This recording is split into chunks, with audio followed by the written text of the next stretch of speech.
This is a presentation about authority, credentials, and specialization as three of the features of the bureaucratic model of organization, a model that I think is useful for thinking of the structure of human service organizations and how you might be able to improve the organization and or better understand why it is functioning the way that it is. At the end of this presentation, you will be able to explain the concepts of authority, credentials, and work specialization as features of the modern human service organization. What do these concepts mean? Explain the consequences of an organization having too much or too little attention to formal authority, credentials, or work specialization. So we're going to first understand what it means, and then we're going to talk a little bit about the consequences. You will be able to identify authority, credentials, and work specialization as three of the features of the bureaucratic model of organization. Factor three, factor one in another presentation was hierarchy. Factor two was emphasis upon written rules. In this presentation, we'll start with factor three, which is emphasis upon authority. Then we'll talk about factor four, which is emphasis upon credentials and the hiring of staff. Factor five, emphasis upon work specialization.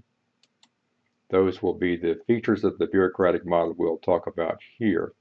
First, let's talk about authority. To prevent confusion, organizations assign authority and responsibility over certain things to certain people. Your supervisor normally is assigned authority to assign work to you and to approve certain of your actions, and you usually recognize that because you recognize authority as an important feature of the organization. So when your supervisor asks you to do something, you do it.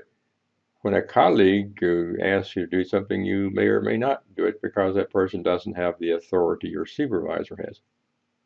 The promotions committee may have the authority to approve any promotional materials that go from the agency to the public. If you're working on some project to promote something for the organization, there may be a rule, or it may be that the promotions committee has the authority, and there may be a rule related to that, but the authority to approve such things. So you have to go through that committee to get approval before you can do it. So one of my questions is, can there be too much emphasis on authority? Should all promotional materials be subjected to the approval of the promotions committee? What if this committee is rather slow in approving things? What if they are too guided by personal conflicts among staff and so forth? What if, for example, they're not functioning well? If they're not, then the fact that they have authority, and you emphasize authority a lot, would be a detriment to the functioning of the organization. What if the best idea is held by someone without the authority to act? We're talking now about some potential limitations of the bureaucratic model of organization. The bureaucratic model of organization is designed to provide clarity and structure to the operations of the organization. Particularly, it's important if the organization is big and complex, and you'll find that organizations that are big and complex are more likely than smaller ones to adhere to the principles of the bureaucratic model. Can there be too little emphasis on authority? Will things be left undone because nobody really feels responsible? You might hear the concept, that's not my job. Maybe it's not anybody's job. Therefore, it doesn't get done. What about your organization? Would you say it has too much emphasis on authority, too little, or about the right amount? Think about that. Factor four, emphasis on credentials. We're talking now about what kind of credentials you have to get the job. If you are applying for a position as a psychotherapist in a mental health agency, you very likely will be required to have some kind of licensure in regard to that job. You may be a licensed clinical social worker, for example, or a licensed clinical psychologist, and so forth. But there likely will be a requirement for that particular job that you have a kind of license. Some jobs may be required to have a college degree or whatever. So to ensure technical competence, organizations have specified qualifications for certain jobs like education and experience.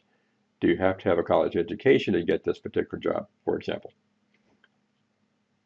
I just made a comment about this one about mental health clinics typically having a requirement that someone be licensed.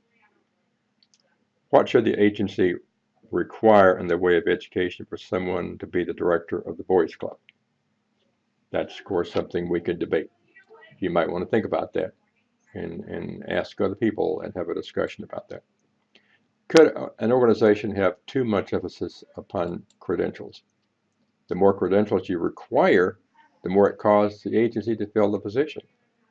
If you have to have a license to do the work, you know there are fewer people licensed than there are people not licensed. Therefore, it typically will mean your salary for that position is higher. The more credentials you require, the more you narrow the field of prospective applicants. Maybe a person with special talent is someone you'd like to hire, but that person does not have the credential. Could an agency have too little emphasis on credentials? What is the consequence of too little emphasis on credentials? How about how do you ensure job competence? Do you want to hire someone with a college degree in anything to be a psychotherapist? Probably not. Do you have some examples you might want to think and discuss with others? What about your agency? Does it have too much emphasis on credentials? Too little emphasis on credentials? About the right amount of emphasis? Make a note about your above reply for later. Factor 5 is specialization. In order to increase technical competence, organizations engage in specialization of work duties. Perhaps some staff focus just on adoption service, while others focus on foster care service, and others focus on youth development in your human service organization. As opposed to one where you may have some adoption cases and some foster care cases and some youth development cases. That latter would be an example of a place that has less specialization than would be the case if you just dealt with adoptions, for example. Perhaps some staff do intake while others deliver the core services and so forth. So the question here is how much specialization do you have in your organization? The larger the organization, the more specialization you're likely to have, because specialization increases technical competence. And if you are in a large organization, you have the luxury of being able to specialize. If you have very few staff, then those few staff are going to have to do pretty much everything. Therefore, they will have less technical competence as they do each of the special tasks they have to do than would be the case of an agency that had people who specialized more.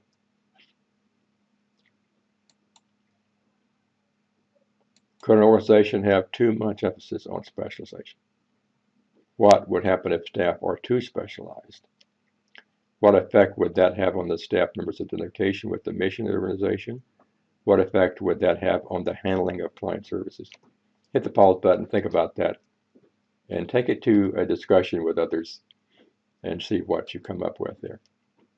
Could an organization have too little emphasis on specialization?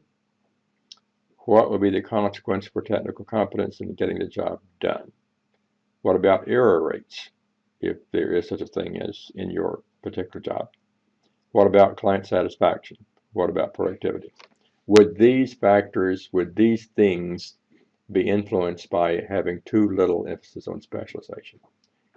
I would say yes, that you're more likely to have, you're going to have more error rates if you don't have much specialization, because one person has to stay on top of too many things, too many rules, and so forth. Client satisfaction. If the clients may be less satisfied if you don't have the competence to do the job. Obviously, if you're a psychotherapist, you should have the credentials to do the job. Presumably, you would be doing it better, therefore the clients would be more satisfied. I can't give you scientific evidence of these things, but it is my opinion. What about productivity? I think productivity would be higher if you have more specialization. because you do this same thing all the time, so you can do it faster. What about your organization? Does your organization have too much emphasis on specialization, too little emphasis on specialization, or about the right amount of emphasis? So make a note about this and talk with others about this. Before I leave, I want to say a couple of things about my own research on bureaucracy. What I have found when I have asked social workers to indicate the extent to which they have too much or too little emphasis upon hierarchy, written rules, specialization, and so forth, I have found that approximately a majority of them say that their organization has about the right amount of it. And those are fairly evenly split. Of those who remain, they are relatively split evenly between those who say they have too much and those who say they have too little. So if you ask me the question, do most modern human service organizations have too much bureaucracy? I would say no. If you ask me, do they have too little bureaucracy? I would say no.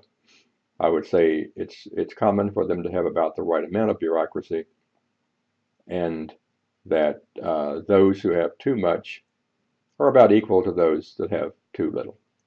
So this may reduce for us something of a myth about bureaucracy as being just a bad thing. It's gotten a lot of bad publicity. We often use that term to mean something bad. And I hope that this particular discussion about bureaucracy will help with that.